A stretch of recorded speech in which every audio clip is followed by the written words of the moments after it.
From the Larry Hanfield Athletic Training Center on the campus of Bethune-Cookman University, I'm Lynn Thompson. Welcome to the 2017 Wildcat Football Insider, along with head football coach Terry Sims. The Cats kicked off the 2017 season down in Miami at Hard Rock Football Stadium against the Miami Hurricanes. The Cats played an excellent football game against a top 20 FBS team. The Cats lose 41-13 in what Coach Terry Sims said, quite frankly, was not a moral victory for you because you went down to win. But Coach, after you had a day or two to look at the videotape and to analyze what really happened, tell us right now, what did you see in the middle of the game, and 2 days later, how do you feel? I feel good about this football team. I feel like we had a lot of guys giving everything they had. They were playing aggressive. They were doing the things that they were coached to do. We just had one or two too many mistakes. And they did what good football teams do, and they capitalized on our mistakes. Coach, you went into this game knowing that Miami, under Mark Richt, was a top 20 football team. They were going to go into this game looking for a quarterback. They seemed to have found one, but they had a running game led by one of the nation's top running backs, Mark Walton. We knew who this guy was. We've seen him in high school. You've seen him before. But you also, on the other hand, returned the defensive unit that brought in some leadership, and offensively you returned a lot of weapons. And based on what the alumni, the fans are seeing, and what we saw on the field, Coach, there's some bright spots for us to look forward to. There is, and we look for a lot of those guys that are returning to come in and be leaders on this football team. From a special teams standpoint, Coach, for the last couple of years, we gave up a special teams touchdown, not this past Saturday. Giovanni Francis kicked the ball extremely well. You had great coverage, too.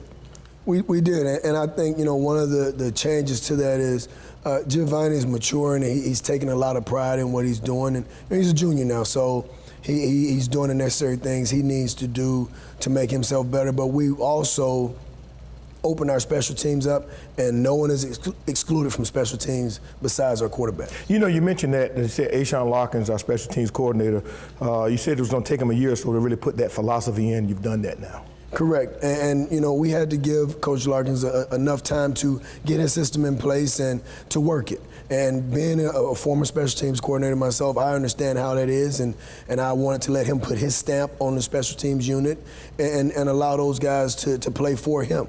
Okay, well, the Cats really played a real good football team Saturday, but a great football game in all aspects. Let's take a look now at the highlights of the big game this past weekend in Miami.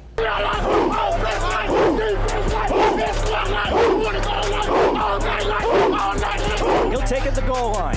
At the 5, works near the numbers, the 10, at the 15, at the 20, at the 25, and he's finally wrapped up by his shoestrings near the 30-yard line. The snap, hands it off. Jones bounces out to the left. He's at the 30, cuts out 2 receivers at the 35. He's at the 40, and he's out of bounds with a Bethune-Cookman 1st and 10. Takes the draw, throws hitch route, caught near the 25, spinning ahead inside the 20. A nice pick on. Good snap, good hold. The kick from Fernandez has the distance, and it's true. He splits the pillar. Handoff, Walton, right side, and he spun up right near the line of scrimmage. Alex Morales, the junior outside backer, takes him down. On 5 seconds, they'll get it up. Pocket holds, heaves it deep near side, one-on-one, incomplete. Elliott Miller on the defense at the 5-yard line. He was looking for Harley again. A high punt, Barrios drifting back. An NFL boot bounces at the 5, and it will roll, comes back at the 7, and it's down to the 8-yard line. Runs up, takes it to 5. Works towards the middle, the 10, the 15, cuts to the left. He prances at the 20, jumps over one defender, outside 25, and he's at the 30 and finally pushed out of bounds. Kevon Mitchell has given us outstanding effort on kick returns today. Action, Brim throws a slant, caught near side, near midfield. Another 1st and 10 for BCU as Joel Davis makes it 22 games in a row that he's caught a pass for BCU. Brim throws, caught by Joel Davis, Ajuka the 30. He's got a 1st down out to the Miami 28-yard line. It holds, throws left side, wide open. Joel Davis to the sticks. He's got a 1st down for BCU. Snap, hold, the kick from Fernandez has the distance, and it's good. Three-step drop, throws in the flats, caught by Jones at the 30. Jones gets past one defender. He's got a first down as he tiptoes the sideline. They get it off. Snap to rim, throws in the flats. Caught by Tompkins. 40, 45, gets a block. He's across midfield, down the far sideline. Jamaris Tompkins in a foot race, and he's finally pushed out of bounds inside the 15-yard line. Throws middle, caught by a wide-open receiver, and takes it down to the 1-yard line. Gets the snap, handed off. Jones dives for the end zone. Looks like he's in there. No signal just yet. Touchdown, BCU! Michael D. Jones, the senior, gets the Cats on the board. On the right side, the 10, the 15, cuts to the left and is hammered down shy of the 20. Wow, what a hit, what a hit. Daquan Richardson, deuce. Brim steps up. Brim will run, cuts left to the 30, the 35. He's at the 40 and falls forward for a Wildcat 1st and 10 at the 41. Counterplay, handoff to the right side. He breaks an arm tackle, gets past one more, and then Jamaris Tompkins is finally tripped up at the 50. Throws a screen wide open by Jones at the 45, at the 40, at the 35, and runs into a trio of Hurricanes down to the 30-yard line. Throws flats to Jones, has to beat one defender, races to the outside. Michael Jones, a final score. Number 18, Miami, 41. The Bethune-Cookman Wildcats with 13. On the road, from the MEAC SWAC Challenge to the Celebration Bowl, everyone is competing from start to finish. A MEAC championship is not only on the line, but so is a trip to the new Mercedes-Benz Stadium. Each game will count, from the first to the last. With dominating offenses and powerful defenses, we leave it all on the field. And at the end of the road, only one team will be standing as the MEAC football champion. And we'll see you in Atlanta on December 16th. At BCU, every game is a life lesson. A chance to show faith, respect, and sportsmanship. It's bigger than winning or losing. There's life beyond the game. Opportunities beyond the classroom. Responsibilities to our community. On a much larger stage. As ambassadors to the world. Leaders, champions, we are Wildcats. And we believe in faith, integrity, and love. Enter to learn, depart to serve. That's the Bethune-Cookman way. Go Wildcats! In the Mid-Eastern Athletic Conference, success for our student athletes isn't just measured by wins and losses, points on the scoreboard, or individual stats. It's also measured by their performance in the classroom, in the community, and ultimately graduation. Our student athletes aren't just playing to win a single game, they're playing to win at life. Because games end, but life keeps on going. The MEAC, educating student athletes for the game of life. Welcome back to the BCU Football Insider. Lynn Thompson along with Terry Sims. The Cats lose 41-13 to open the season to the 18th ranked Miami Hurricanes. But a great effort by the Cats. And Coach, we opened up against a top 20 football team, and it was a measuring stick of sorts for you. Offensively now, let's talk about how we looked. And Larry Brim gets the start. You decide to sit Arkevius Williams for the entire football game to make sure academically that he does what he is required to do. And Akeem Dunham comes in and spells Larry and does a good job. But Larry managed the game well with the new offensive philosophy that is employed by new offensive coordinator Alan Suber. Coach, he managed to spread the ball around to virtually everybody on the roster. He did, and you know, Larry did a great job managing the football game, which we always knew he could do. That's Larry. He can do the necessary things to get our offense going. And Larry on Saturday, he did that. He took what the defense was giving him. And that's something that we really pressed with all our quarterbacks, not to push and force anything, but to take what the defense was giving us, and he did just that. 22 of 35 for 212 yards, Coach, one interception. That one interception killed a threat inside the red zone. Larry overthrew an open guy on a post pattern in the end zone. The pick, 41 yards later, Miami gets the ball, drives down, and gets a field goal. But on the day, overall for the quarterbacks, 25 of 39 for 229 yards. And then we run the ball, Coach, with 6 different guys running the football, 30 carries for 142 yards. Coach, almost 400 yards of total offense against a top 20 FBS team.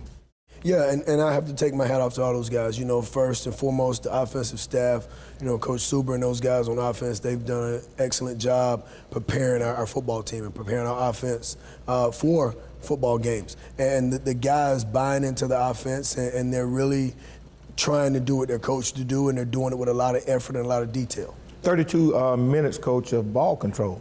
That's one thing that, as a defensive guy, you love to see on your end. Your offense really had a significant advantage in terms of possession of the ball.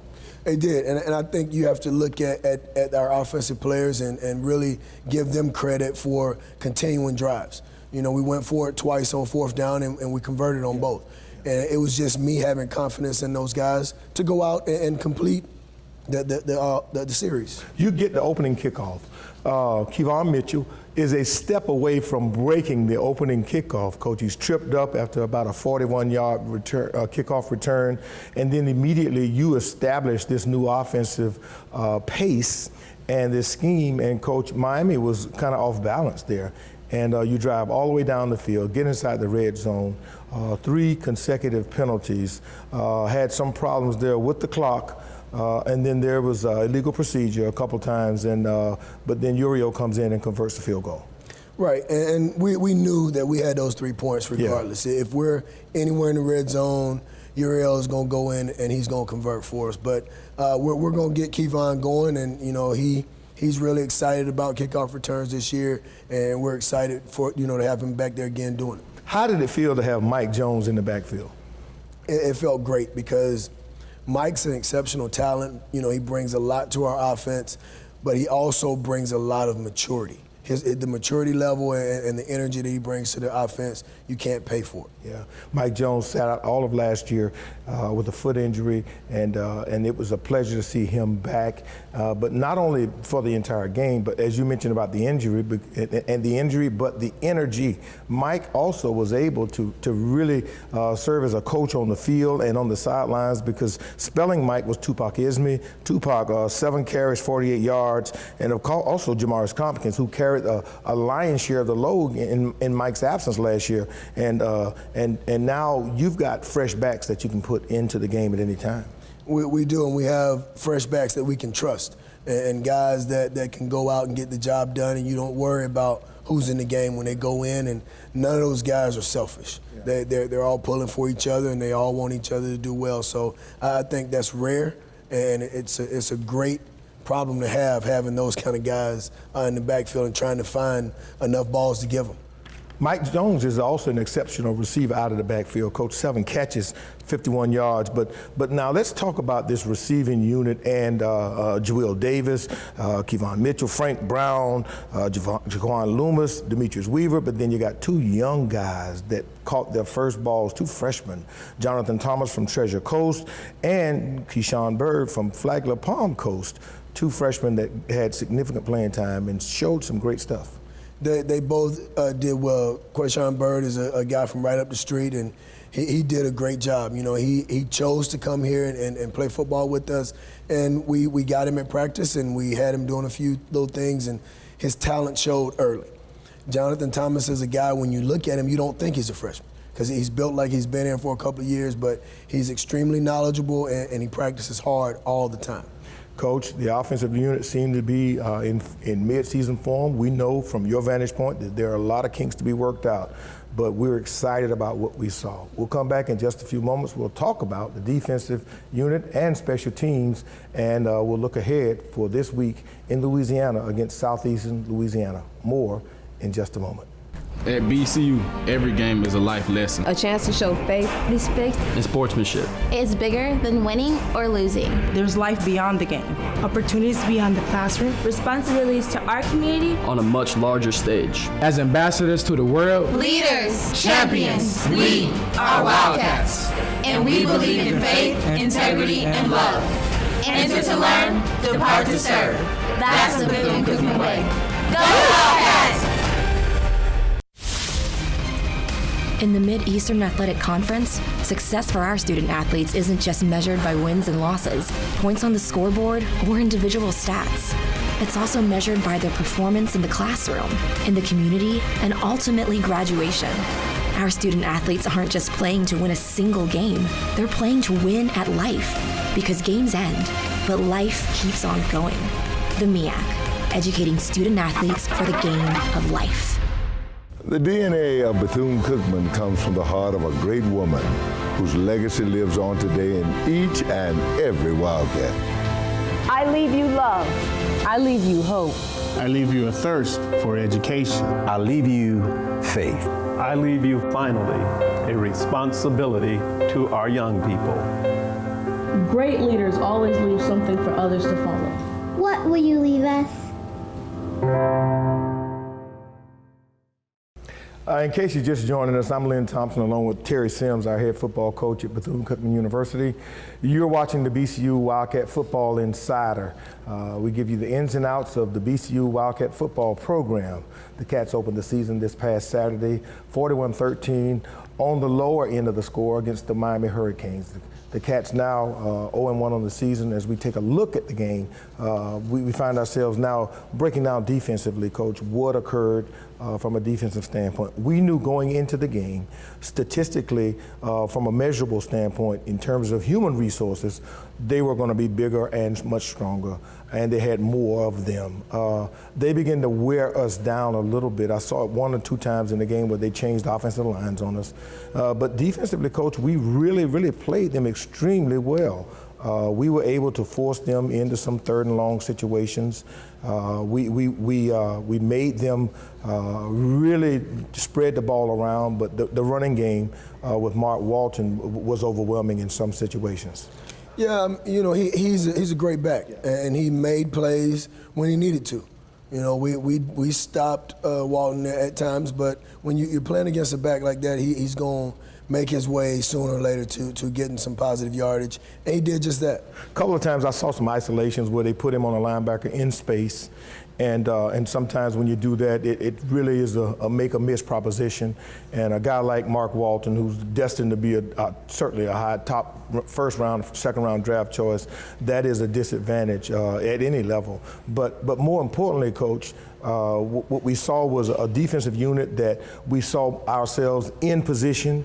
We played in according to the scheme, but I saw some aggressive defensive players out there who really played passionately, and that's something that Yogi Jones always talks about, and that's the Terry Sims approach to coaching football. It is, and we're still going to continue to be bend but don't break. Yeah. And your first football game, to see those guys attacking and playing aggressive, that's what you want out of your football team. Now, we had a couple of mistakes, and they had 3 big plays on us. 2 of the big plays they actually scored on, but it was a busted coverage.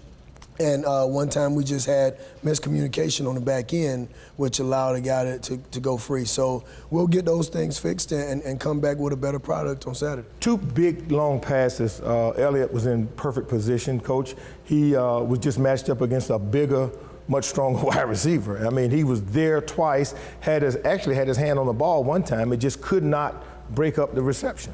Right. He was in position. He was in good position, not great position. And when you're going up against a receiver that size and a guy that's strong, you have to be in perfect position to actually make a play on that ball. And Elliott made numerous plays on Saturday. That was just one where he came up on the short end, and it unfortunately put him in a position to score. Coach, you played DB in college. Let's talk about this let's break it down for the sports fans now, because you hear the terms, and whenever the wide receiver makes a tremendous catch, I guess the Randy Moss term was you got mossed. That's not the case all the time. No. I mean, if a quarterback makes the perfect pass, the receiver runs the right route, then 9 out of 10 times it'll be a reception. Right, and you can be in great position a lot of times, and the guys are going to make plays, and it's really simple. But I tell my guys all the time, they're on scholarship too. Yeah. They're going to make some plays. Elliott broke up 7 or 8 passes. They caught 2 passes on it. It happens. You don't want it to happen. You really want your defensive line to put more pressure on the quarterback and linebackers to get up underneath the routes to allow the secondary a little bit more time to cover. But, it doesn't always happen that way. On the day, DeQuan Richardson, 7 tackles, 7 solos, 6 assists. He led the day 13 tackles. That's not what you really want, is a defensive back leading the team in tackles. Not at all. You want your linebackers to lead the team in tackles because they're the guys that are put in the position to make the plays. Now, scheme-wise, Miami was going to scheme us so that they were going to reduce our output from a defensive standpoint in terms of the linebackers making those plays. Is that right? Correct. They schemed us pretty good, but our guys still made plays, and you know, we tell our D-line and at times our linebackers, you're not always going to make the play. If you do your job and you tie up a blocker and we get another guy free, then you've done your job. If it takes two guys to block you, that means someone on our defense is free.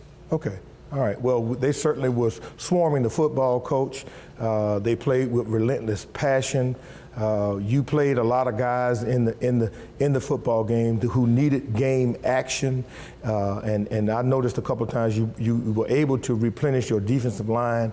And when we move into this week's action, I'm quite sure that those guys will have been battle tested. Oh yeah, we'll have enough guys to create some more depth and to give us an opportunity to stay fresh. You want your guys to be as fresh as possible going into every football game. Let's close the book on this week's game. The Cats and the Hurricanes, 41-13, Miami wins it. When we come back, we'll take a look ahead. This week, the Cats travel to southeastern Louisiana. We'll talk about that football game, and we'll talk about MEAC action when we return in just a few moments. On the road, from the MEAC SWAC Challenge to the Celebration Bowl, everyone is competing from start to finish. A MEAC championship is not only on the line, but so is a trip to the new Mercedes-Benz Stadium. Each game will count, from the first to the last. With dominating offenses and powerful defenses, we leave it all on the field. And at the end of the road, only one team will be standing as the MEAC football champion. And we'll see you in Atlanta on December 16th. At BCU, every game is a life lesson. A chance to show faith, respect, and sportsmanship. It's bigger than winning or losing. There's life beyond the game, opportunities beyond the classroom, responsibilities to our community on a much larger stage. As ambassadors to the world, leaders, champions, we are Wildcats. And we believe in faith, integrity, and love. Enter to learn, depart to serve. That's the Bethune-Cookman way. Go Wildcats! In the Mid-Eastern Athletic Conference, success for our student athletes isn't just measured by wins and losses, points on the scoreboard, or individual stats. It's also measured by their performance in the classroom, in the community, and ultimately graduation. Our student athletes aren't just playing to win a single game, they're playing to win at life. Because games end, but life keeps on going. The MEAC, educating student athletes for the game of life. The DNA of Bethune-Cookman comes from the heart of a great woman whose legacy lives on today in each and every Wildcat. I leave you love. I leave you hope. I leave you a thirst for education. I leave you faith. I leave you, finally, a responsibility to our young people. Great leaders always leave something for others to follow. What will you leave us? Welcome back to the Wildcat Football Insider. In case you folks are in Daytona Beach on Thursdays at 7 o'clock, stop on by the 90 Degrees Sports Grill and meet Terry Sims, the Terry Sims Show, along with the Cat Eye Network's Nolan Alexander. It's a great way to come out and ask Terry some questions and have fun with him. You might even do some karaoke, catch Terry singing My Girl and all those other things, right, Coach? Correct. See? We closed the book on Miami. Now let's open the book and talk for a minute or two about southeastern Louisiana, Coach. This is the first of a two-game series. You're familiar with southeastern Louisiana, having coached in Louisiana for a few years at Southwest Louisiana, which is now Louisiana Lafayette. And tell us about this football program. Highly competitive, top 25 FCS team. They are, and you know they're a program that get a lot of transfers. They really pack their roster with guys that may graduate late, you know, and which a lot of FCS schools try to do, but they seem to get a lot of those guys, and they're an aggressive football team, and they don't make a lot of mistakes. You know, you listen to a lot of folks that say you have a lot of junior college players, you know, you got to roll the dice with them. Well, they have done a great job bringing in junior college players, and they don't really shoot themselves in the foot a lot. They don't make a lot of mistakes. They wait for their opponent to make a mistake, and they capitalize on it. Coach, people are asking about the first 3 to 4 ball games, and we strategically scheduled our schedule this way, where we front-loaded non-conference-wise the first quarter of the schedule to build up this football team and the rankings so that we could really be ready for conference play. Our goal, is the Celebration Bowl. Correct. And I think, in order for you to be a really good football team, you have to play really good football teams. And you don't want to load your schedule with a lot of teams that are not going to be competitive. You want to compete, you want to teach your team to compete, and that's what we want. We want to set the bar high for our football program, and that way, once we enter conference play, our game speed should be fast, and we should be on point in all 3 phases of the game. Yeah, so for those of you who out there who support the Wildcats, why do you see in the first 3 or 4 football games top-ranked teams? We've got 2 FBS teams and a top 25 FCS team.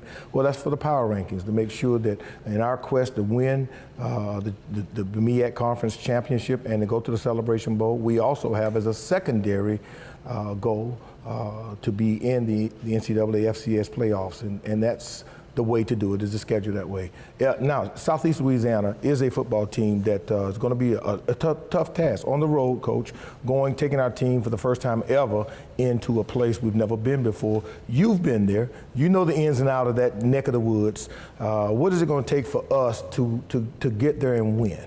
Well, I think, anyone that watched the game on Saturday, we have to elevate our game from Saturday. We have to make sure that we do all the things we did Saturday a little bit better and eliminate our mistakes, and we'll be fine. Okay. Now let's talk about the rest of the league, Coach. Everybody in America is talking about how universities upset over UNLV, and we tip our hat to Mike London and his Bison. Excellent job by those guys, and I say, anytime a FCS school can beat an FBS school, it's great for all FCS schools. We've been there twice before. I understand what that can do for your program, and it certainly catapulted us. It did, and I hope it does the same for Howard. They've done a great job building that program, only being there a short while, and they went and got a big win. Regardless of who you beat, an FBS school is an FBS school. A&T wins over Gardner-Webb 45-3. Morgan State shut out by Towson, a tough ball game, 10-0. Virginia State upsets Norfolk State 14-10. Central 60-7, losing to Duke. And of course, Hampton 59-0 loss on the road at Ohio. And FAMU losing on a Thursday night, of course, to Arkansas. Coach, everybody's ramping things up to get ready to go this Saturday. A lot of big ball games happening this Saturday as well in league play. We'll cover those next week, but more importantly, we're going to ask the Wildcat fans to follow us to Louisiana, if not, to catch us on the Cat Eye Network. If you're in the area, come out and support us. If not, tune in. Support the Wildcats in any way possible. We need your support. Hail Wildcats. Thanks for joining us in Miami this past Saturday. We look forward to you following the Cats this weekend as we travel to Hammond, Louisiana. The Cats against the University of Southeastern Louisiana. For Terry Sims and the Wildcats, I'm Lynn Thompson. We'll see you at the ball game.